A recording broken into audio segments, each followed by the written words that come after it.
Salut à tous. Voilà aujourd'hui le Brix Pro. Alors le Brix Pro c'est une toute petite bestiole de chez Gigabyte. Pour ceux qui connaissent, qui ont suivi, c'est on va dire une évolution du NUC d'Intel. C'est donc un Barbone, vraiment un format lilliputien. Et la version Pro, c'est ce que il y a eu plusieurs Brix, hein, donc et la version Pro c'est ce qu'il y a de plus puissant. Ça intègre un processeur Intel i7 4770R. Et le R, c'est donc pour l'utilisation du graphique intégré Intel Iris Pro 5200. C'est aujourd'hui ce que sait faire de plus puissant Intel en graphique intégré. Alors la théorie, ça serait de dire que cette petite bestiole est capable de permettre de jouer. Et donc, évidemment, c'est ce qui pourrait permettre d'avoir une Steambox petite, sympa et puissante. Donc dans la boîte, on a de la visserie, petite notice, set de driver, le chargeur, donc un petit lot de vis pour monter le disque dur, et puis un bracket VESA, puisqu'on a la possibilité de monter le Brix Pro derrière un écran. Donc la visserie, eh ben, pourquoi? Parce que c'est un Barbone, comme on l'a dit. Donc ça veut dire qu'il faut installer sa mémoire et il faut installer son disque dur dans la machine. L'alimentation, bah, vous voyez, elle est quand même grosse, en tout cas en comparaison avec le Brix en lui-même. C'est du 19 volts, c'est du plus de 7 ampères, donc évidemment il y a de la puissance, donc il faut aussi de quoi l'alimenter. Donc, maintenant on va s'attaquer à l'ouverture de la petite bestiole.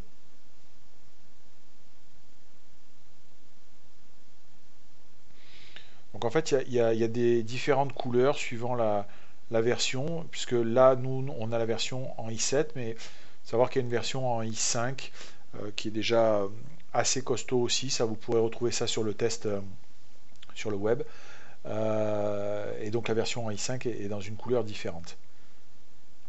Donc niveau connectique, c'est plutôt pas mal. Donc vous voyez au dos les deux sorties vidéo, l'alimentation, le Kensington, le port Giga Ethernet et deux USB 3.0. Donc vous avez vu les évents aussi. Vous avez en façade deux autres USB 3.0, une prise casque qui est donc aussi combo SPDIF. On peut l'utiliser à l'horizontale ou à la verticale.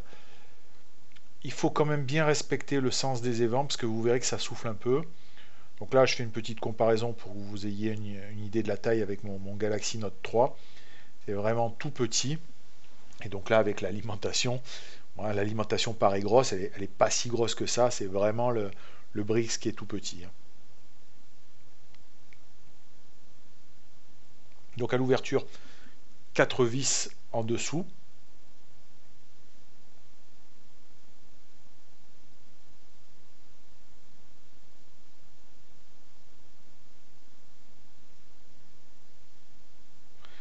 Donc assez facile à démonter.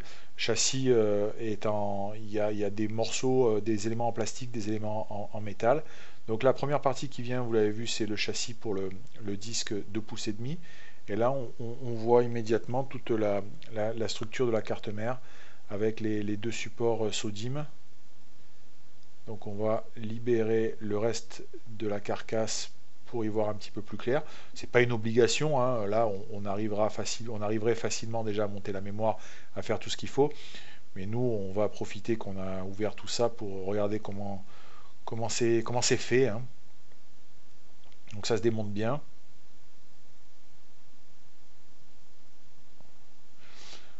Vous voyez le berceau pour le disque 2 pouces et demi. Donc sur le disque 2 pouces et demi, vous avez remarqué qu'on voit le reste de la structure métallique du châssis qui sert d'antenne aussi pour le module Wi-Fi. Donc compte tenu de la place, je trouve que c'est relativement bien agencé. Donc deux ports SODIMM, on l'a dit, un port PCI Express sur lequel il y a le module de communication Wi-Fi Bluetooth 4.0, il y a un port mSATA, il y a un port SATA.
fois qu'on a retiré l'élément unique, hein, la carte mère, on s'aperçoit que la moitié de la hauteur du châssis est consacrée au ventilateur du processeur, évidemment.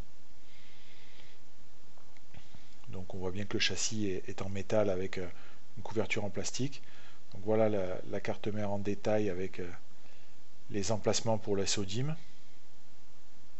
Une carte mère quand même de belle fabrication, la qualité du PCB, enfin on voit que les soudures, tout ça, c'est vraiment du beau travail. Et puis la taille du ventilateur avec le système d'extraction. Et donc la moitié de la hauteur du châssis est consacrée à ça.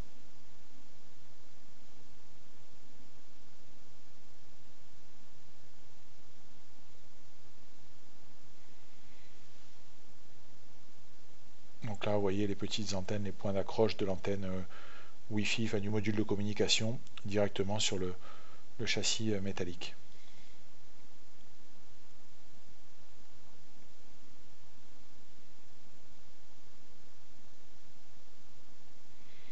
Bon, ça se démonte facilement.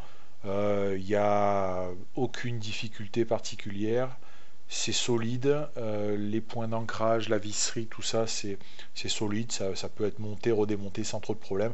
Généralement, quand on a un petit truc comme ça, on a toujours peur des vis qui se barrent ou des inserts dans des pas de vis en plastique. Non, là, c'est quand même de très bonne qualité. Donc, je vous remontre un peu la taille du ventilateur par rapport au reste de la carte mère. Donc, bon, voilà. Donc c'est la principale originalité de ce Brix Pro, c'est son principal défaut parce que vous vous doutez bien que ce type de ventilateur là, il fait du bruit. Donc maintenant qu'on a remis tout ça en place, on peut s'intéresser à installer le Brix. Bon bah là, aucune difficulté, on met de la mémoire comme on mettrait de la mémoire dans un ordinateur portable. On peut monter jusqu'à 16 Go, 2x8. Facile.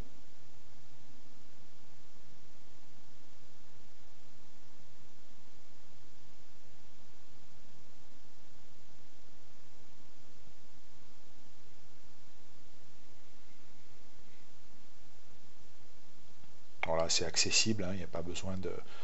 On n'est pas en train de bricoler un ordinateur portable, même si on est sur du tout petit.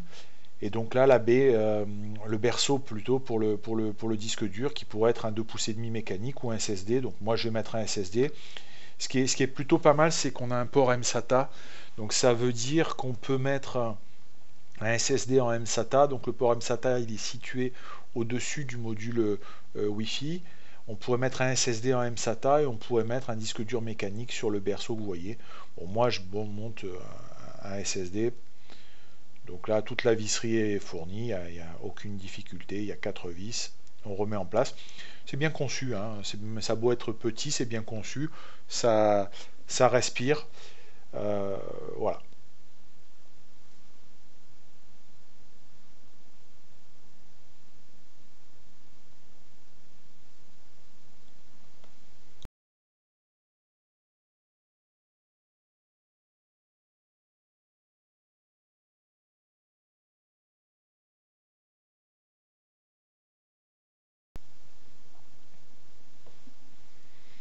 Donc une fois que le SSD est vissé, bah, rien de particulier, on va reprendre l'élément, cette partie du châssis, on va reconnecter le port SATA tout bêtement. Et puis voilà, et puis on referme l'ensemble, hein.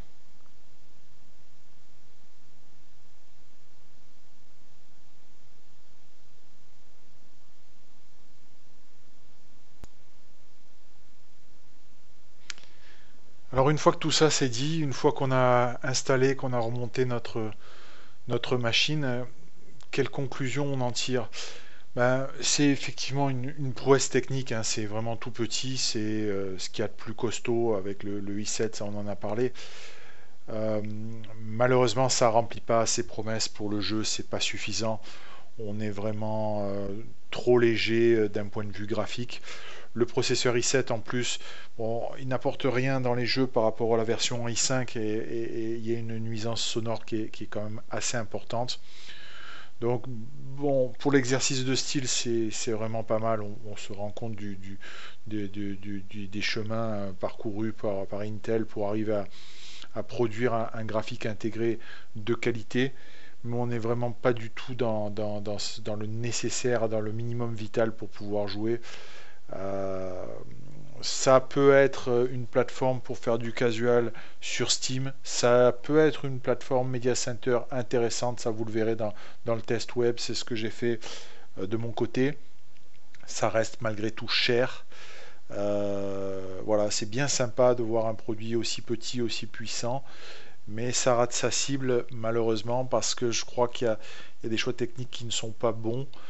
Il y a une version AMD qui arrive avec une puce graphique intégrée, donc évidemment ça sera moins puissant en CPU, mais je pense qu'en graphique on sera quand même mieux, donc à revoir.